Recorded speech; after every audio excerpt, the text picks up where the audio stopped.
Okay, hello. The time is 7:22 p.m., October 1st, 2025. The explosive devices are what I am reporting here. I have the sound machine back on. I'm in living hell in this city. When you turn the AC off, you have to have a sound machine. You never can just sit. I miss that too. I'm going to get to the explosive weapons, but I really will never forget this. I couldn't believe where I was, how the noise and the just sheer hell this population lived in, and how they thought this was fine and dandy. And I've been, to New York City, lived there, went to college there. When I say the noise here is like nowhere I've been, it's just I don't have words anymore. Like there are no English words, so I say really big and bad, super big, bad, beyond cosmos. This is the only way, because these are the only words that my brain will recall.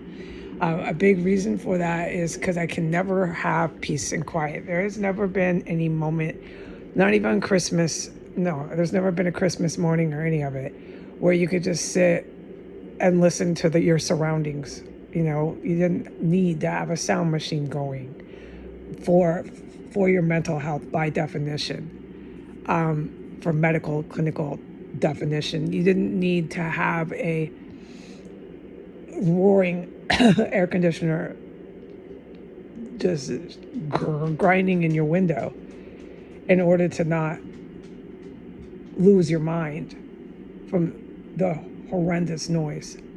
It's completely fucking evil in this city, okay? Completely fucking evil here. I have described through these years what kind of evil I mean, all right? And what I'm going to discuss right now is what I have eyewitnessed today, and what I have eyewitnessed for multiple days underneath my chair. They are explosive weapons, okay? So I don't care if the lovely Americans, over 50% of you, believe me about the dead bodies, about the bombs, about all of this. That is a psychological weakness I have and have suffered, the feeling that I need to be believed. It has to do with being a hostage, big, mucho. Oh, yeah. And it has to do with being so isolated, having absolutely no contact with anybody but terrorists. So that's a lot said there. There's a lot of other really big key factors to my panic that comes out in my words about needing people to believe me, because it's so terrifying. And then you have to have the sound machine on, and you can hear, I'm going to turn it up more, you can hear the mufflers coming. They just never stop fucking coming. And it's this hell you're in, and it's indescribable right now. I can't recall the words. And no matter what, you just can't turn this down or have it off, the sound machine. No, you have to live by it for your sanity. And you're terrified in here. You are witnessing multiple corpses, and you are witnessing serious, ferocious combat. And you are witnessing helicopters with these big headlights shining down in the yards, circling over roofs 24/7. And you are witnessing all this, and you feel that nobody believes you because you're all alone through the whole entire experience. The entire experience of this trauma, I was in solitude for all of it. And those helicopter guys know that I was. Remember what I said about the surveillance here? Oh, there's no question about that. The upside, the good point to being completely alone through this is I did nothing but watch. I learned a lot. Probably my capacity for learning what was happening around me was at its highest because I was alone. I had my guidance from my guardian angel that has been there since the day I was born. I wish I could maybe give more insight to that, but it's never going to happen while I'm in the tarot cell. And honestly, I don't know how much insight my guardian angel wants me to share with the public. It might not be something that is completely told, like 100% told. Like maybe some of it me and my angel keep for our own privacy. Yeah, respect that me and my angel, our relationship is private. But I can't even begin to think of this stuff while I'm in such a terrifying experience that I'm surviving. All right, so I tried to explain this, and it's been eating at me today that I lapsed into that, feeling I needed to be believed. And it's like it turns on, it turns off, it turns on, it turns off all day long while I'm running around in here witnessing indescribable terror and horror, feeling like no one believes me. And it's a huge component, key reason is because I'm running around alone in it. All right, there's other huge factors, but I just don't want to list it right now, okay? What I need to do, I want to try to do this in 14 minutes. I want to try. There's been explosive weapons that are so stinky, okay? They're cramming them in my room. They've been for multiple days putting them underneath my chair, okay? All right, and I've been sleeping on my chair for a handful of weeks, back on the chair. And that's when I noticed that bomb, the explosive weapon, was really, really, you could smell it. So, all right, having said that, and today they put it right under my shelf. I'll have to film this, and I will. I'm not going to be told I can't. No, I am not cooperating with my angel. My angel isn't doing that anymore. My angel, I don't want to say my angel, but let's talk about all that stuff. Is it your angel too? Is it just my angel? We'll talk about that later, okay? Let me just say whatever I say. But so my angel was telling me, no, never film and all this, and it pushed me too far psychologically, going through this trauma, and I did it for years, and I just can't. And I'm not getting this huge resistance from my angel that I must not film and must never talk, because I'm at the point mentally, this cannot continue. So I will film a 2-minute clip of where I smell these bombs, but I'm going to describe it now. Okay, so I'll if I remember, because my memory gets kind of bad from traumatic events, it will recover, and I can tell right now we're going to go beyond 14 minutes. But my memory is not permanent. I praise God above for that. I will someday recover, but right now my memory from prolonged traumatic events is basically out the window, okay? So my memory is not the best. But we'll do the description of what it smells like, what they both smell like, these explosive weapons, and then I'll just do a quick 2-minute video of where they are, and basically that point so the public can see, and I'll explain the weight, I spell it wrong, WEIGHT. Anyways, weight, like how heavy are you? Right, so I'll explain the weight a little bit in the 2-minute clip. I really don't want to get into the functioning of these WMDs and the weight and all the tech. It's not just tech, it's how it works. That's my best words in this video 1 or video 2, but it's a huge part of why they're putting it there.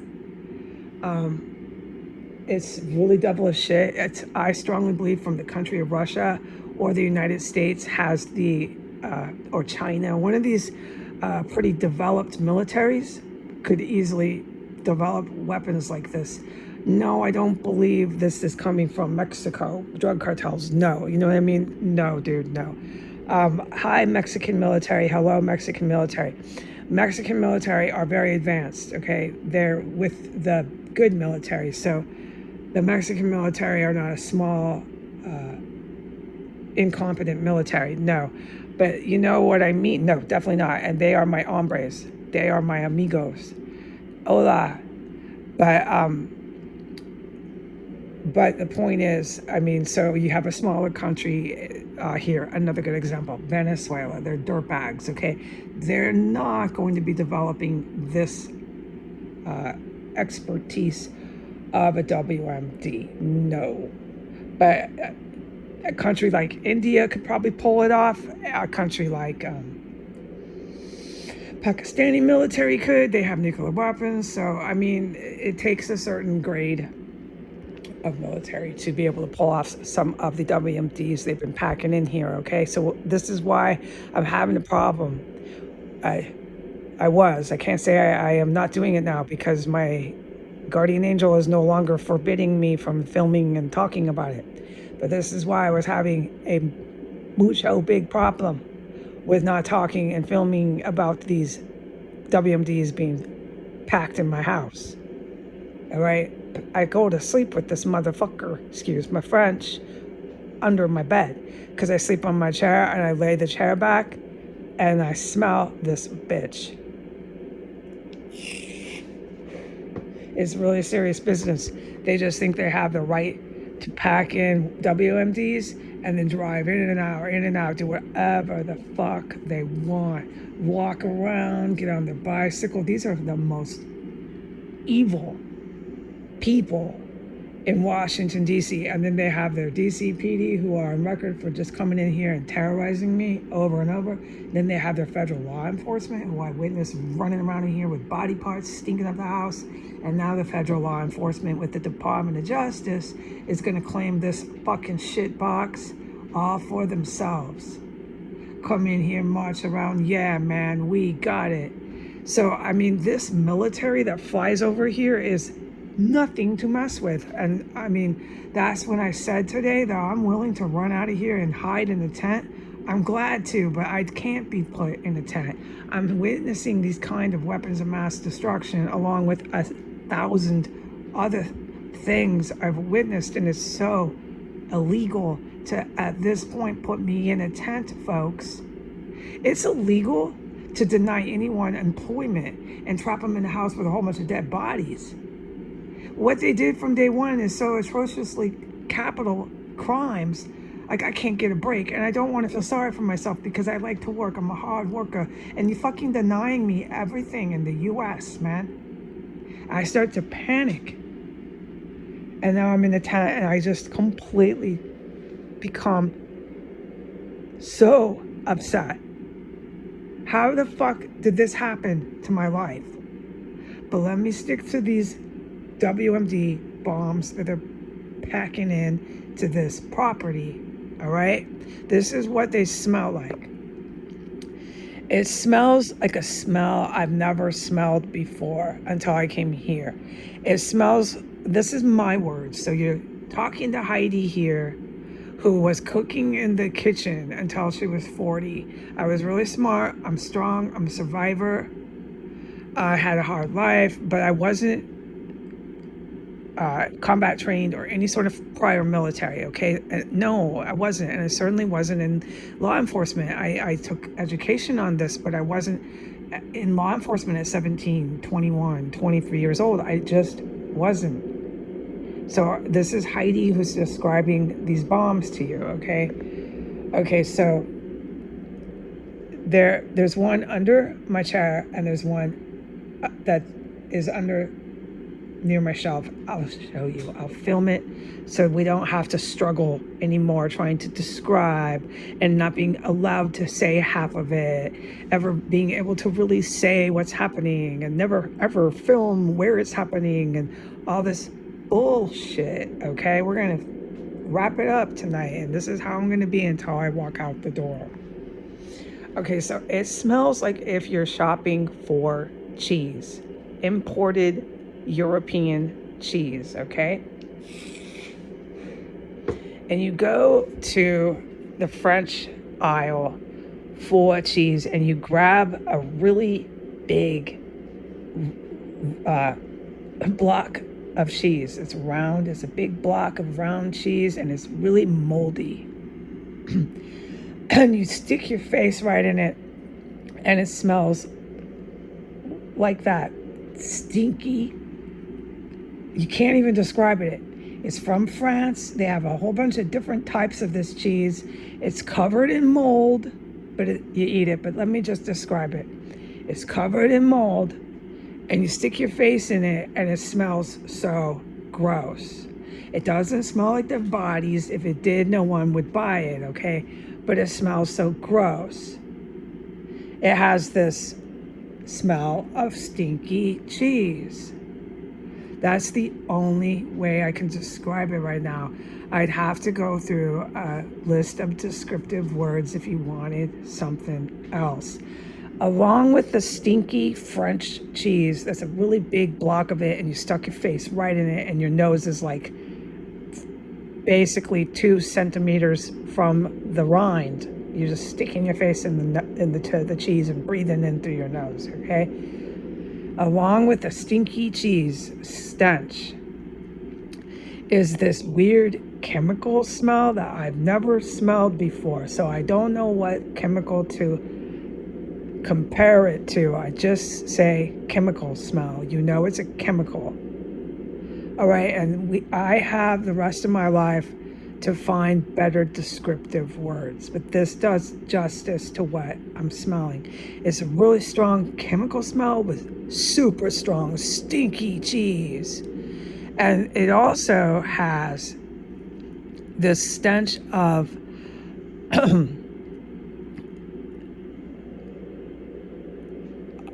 something rotting, something that's been in the ground, like a rotting potato. Not a potato that goes bad in your shelf.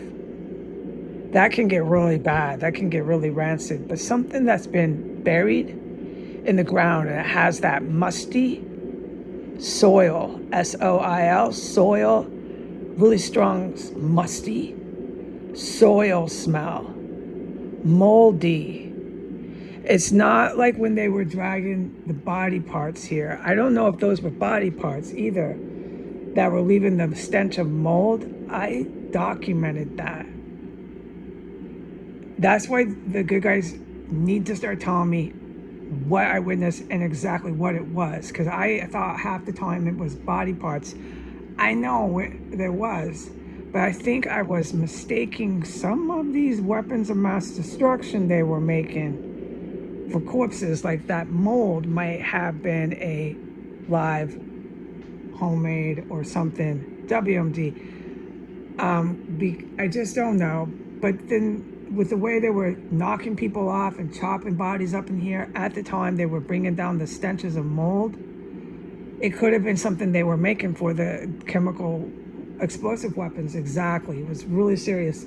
And everything I witnessed those terrorists that were in here still rampaging do that day, it would be either the human remains or the explosive weapons they were making in here. It'd be one of the two.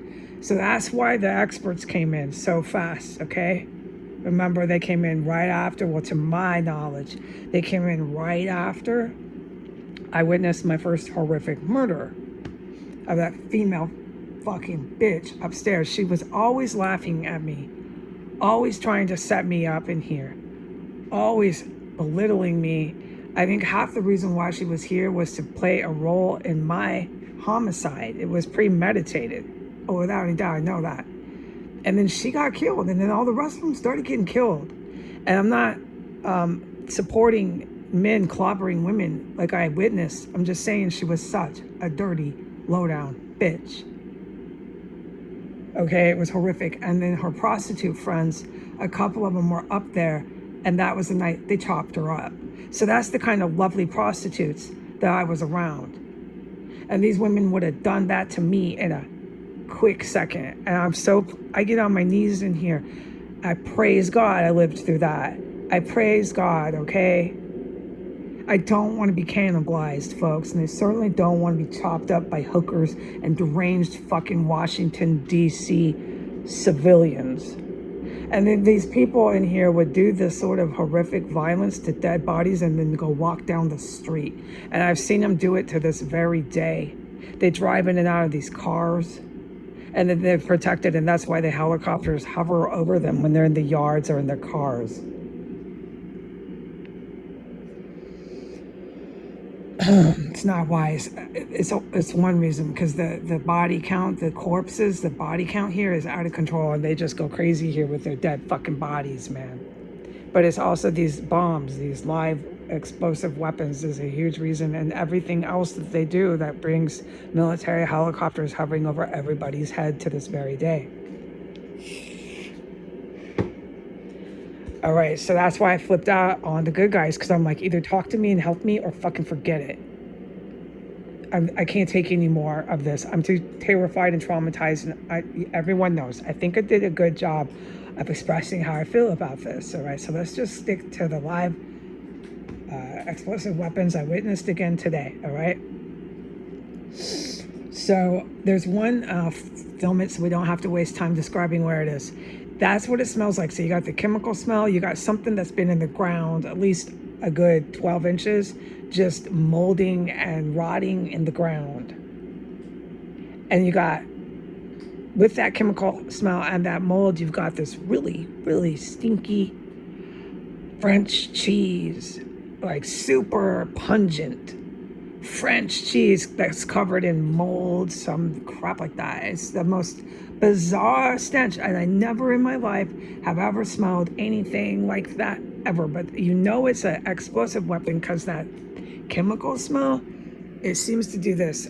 I'll try to see my hand moving. It's like the chemical smell. This is it's not really moving. I don't see the chemical smell, but it just drifts up in through all the other bad smells. You know it's an explosive weapon. It has that tinge of chemical. It's a chemical explosive weapon. So they have that. I'll film it where it is by my shelf, and they've been putting that exact smell every night, right underneath my chair. It shows up. I usually go to bed. I can finally say when I go to sleep. There's nights where I stay up, but I'm really exhausted in here. I'm constantly poisoned. We know this was happening. I've made it clear. I just don't always say when because I was forbidden. I don't say how much because I was forbidden, but I'm physically fucking tortured in here. Psychologically tortured in here and isolated, which is part of the physical torture, but it's also part of the premeditated murder attempts. It's terrifying. Yeah, my wits ends, you know, the term wits end? Yes, you're correct. Okay, and then you never can have the sound machine off, ever, not ever. It's terrifying in this fucking city, man. Oh my God, dude. So, yeah, so this lapsing into nobody believes me is so bad that I did that, but I'm not going to get down and punish myself. But that's appalling. That's just another charge against the terrorists that did this to me. I'm the victim of their terror. That I was running around, lapsing on and off into fear that nobody believed her. Like, this is so fucking capital crimes. I'm glad I said it when I was lapsing into it, when I was filming those statements. But this is appalling. Okay, so yeah, and it definitely has happened to me. I'm running around in here alone, and there's other really big factors, but we're gonna go and do that another time. List all the factors that caused that unfortunate problem I had where I felt that nobody believed me. And I'm in here with bombs and dead bodies. It's historic, right? Like, you know how that's not rational? No, it's completely irrational. That's something I don't need to think about, but you get irrational when you're stuck in a terror cell, completely isolated this long. It will happen. Okay, so the moldy bomb under my bed, the moldy chemical bomb, comes about, I go to bed usually around 10 to midnight. And I wake up early because my cats are always waking me up, okay? We're all trapped in here in a normal setting, in a normal household, a normal home, HOME. The cats wouldn't be waking me up as much. I might get some more sleep. Maybe I want to wake up and make some bread, but it's not the setting. I'm in a terrace house, so it's like on the dot, 5, 6, up we go. Here we are, baby cats. And the tear starts within an hour if it hasn't already been going. And then there's a great amount of time where I get woken up by terrorists. I get woken up by combat. I get woken up by helicopters, who knows what. Or some sort of heinous hell is going on in the perimeter on these lovely streets of DC. It's anything can just wake your ass up here. It's really hard. It's a really hard way to live. It's really horrible. But if I go to bed at 10 or 12, my body's like, time to sleep. And because of these military guys, they're nothing to mess with these men here. And I know that. Thank God they're good people, okay? No, really. Be glad they're not evil people. These guys are really good guys, okay? Because of them, I'm able to sleep. So I get at least 7 hours of sleep, 6 hours of sleep, okay? And I sleep like a rock, okay? So I'm out. I'm unconscious and sound asleep. But every night, for at least a week, starting around 10, when I put my chair down and I lay it flat, there goes that moldy cheese. There goes that chemical smell. That chemical smell coming into my nose. There goes that moldy soil, dirt object. There's that live chemical weapon, explosive weapon. It's right there where I sleep, where I'm sitting. And today they put that exact same explosive weapon by my shelf. So they're still cramming it in, and well, I'm sure it's right under my floor with the weight. And I know I didn't discuss the weight, how heavy things weight, but that's a big role with some of these explosive weapons. I've learned a lot here like that, but this is a whole nother time to describe the weight, how that could cause it to literally combust. It's been terrifying for me in here. I have to keep certain things just stay on there. What I mean, certain things have to stay. I'm not really getting a green light to say where, but we can do it in here. So let me go ahead and do a quick 2-minute film of the weight. We'll get a just quick idea of what I mean, and you'll understand when I say I have to keep something there. I can't move it. It has to stay there until these amazing experts can defuse these chemical explosive weapons. It can be living hell. It can be really bad. It can have to be staying somewhere. Something can have to stay put for multiple days. It's so bad. It's not that these guys aren't that good. It's that these bastard men are that fucking horrible to be in combat with. And when they come to kill you, dude. And they don't fucking back off. It's living hell. That's why I flip out and I say, you better do something about this city. Because this town is harboring, as friends, as Jack and Jill, as good friends, those kind of fucking killers with those kind of explosive weapons that are shoving in people's fucking houses. This is a fucking house. And there is a weapons system here, which makes these charges even more just historic. Flat out, making history now. You put some weapons system in a fucking house? Yeah, they did. Because they didn't want anyone to know it was here. They went into the covert spy, James Bond, and turned it into something evil as it can get. And that's why I have a lot of respect for the GRU who came here and the Navy SEALs, because these men are some of the bravest people on the planet. It's not cliche.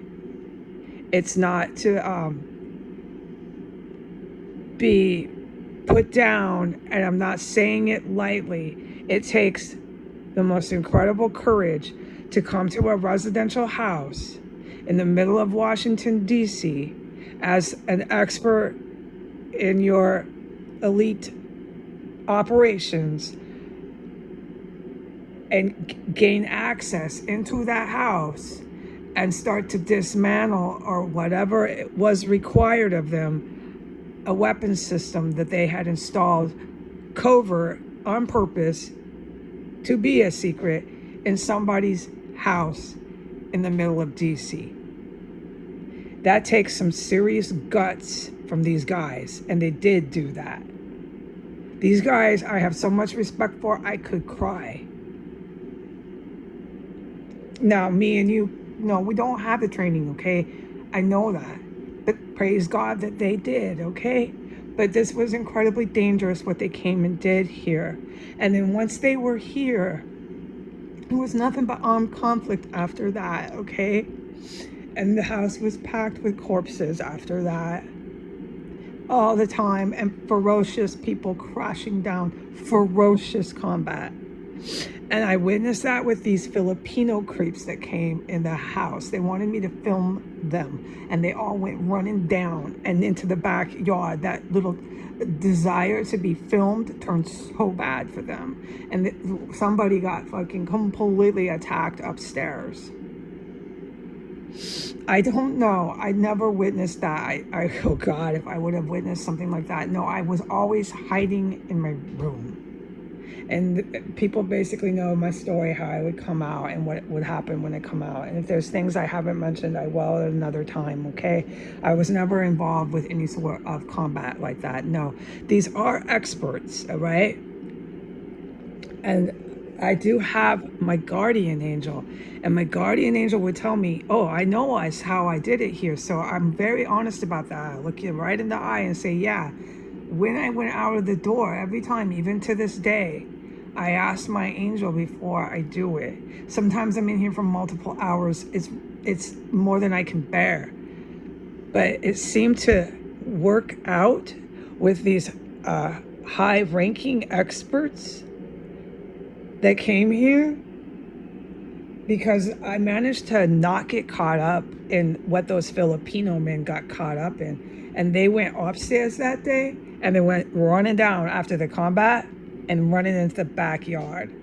The Filipinos have never laid off from this place, but we'll talk about that later. They like to be loud and proud, world famous. They're gonna fucking regret that. This is my fucking country, motherfuckers. This is my capital. Why don't you go do a body count with your earthquake Filipinos? And you better get ready for more dead bodies in Philippines. I say that with conviction because what I witnessed Filipino people do when I was here, running around with their neo-Nazis up and down S Street, okay? I'm not going to forget any of this, and I don't need people to believe me. But I want to wrap it up with the moldy cheese, the dirty soil object, like some sort of root vegetable or some sort of potato or something that you grow in the ground, and you pull it up. It's been in the ground. Maybe it's gone bad. You have to go do your gardening, and you dig about 14 inches down in the ground, and you're digging up this turnip, a potato, something, and that smell, okay? It's not bad, but it's the earth, it's the soil. You're not running away from it, but it's this dirty soil, musty, moldy smell. Yeah, because maybe the thing you're digging up it's bad, it's got mold. It's this smell with the chemical stench coming up, and the French stinky cheese. That's these explosive weapons, okay? So we're gonna put that up, and I'll try to cover some of the weight, how heavy, and that real fast, and then I'm gonna go because I really think I should get off this tonight. I'm praying that the good guys please defend the United States. Please do something about the politicians who are in bed, and it's in bed with Vladimir Putin and in bed with the terrorists out of the Middle East. Please do something. Please do something. Okay? I love these guys so much. Talking about them makes me cry. I want to say to them that if I ever met any of you, all I want to say, if I look you in the eye, right, you're actually standing there, is thank you. I don't want to yell at any of you. I've done enough of that. I know you hear it. You had to have heard it. If you're standing in front of me, all I want to say is thank you, but I do expect an apology. And I know you're all really good guys. A lot of you are Navy, so you're like super great people, right? Really respectful. Yeah, of course you'll apologize because of the poisons. That's what I mean. That was physically so terrifying. I'm really scared. I have to go to the doctor now. My angel says I'll be okay. I'll get a good bill of health, but that was so fucking terrifying to be poisoned that much. So I don't want to yell at any of the Navy SEALs. No, man, no, because they are so brave with what I saw you guys do, okay? No, I don't want to yell. I would never just start screaming and yelling at any military people. I might be punk rock, but I'm not that fucking rude. I'm not a jerk. I have some civilized, I don't know the word. And if you please just do something for our country, and you actually please come talk to me, help me. I need rescue. There's bombs everywhere. There's corpses everywhere. You guys did save my life. I know you did. All I want to say is thank you to your face. And I do expect an apology. I know because you're Navy, you will say it. And I don't demand it, but it's just, the right thing to do. And I hope that after that, the dialogue can continue. Okay, I'm not going to scream and yell at Navy officers. I never wanted to. Please help me. I'm going to keep begging for help in here. And I'm going to film the explosive chemical weapons where they are now. Okay, goodbye.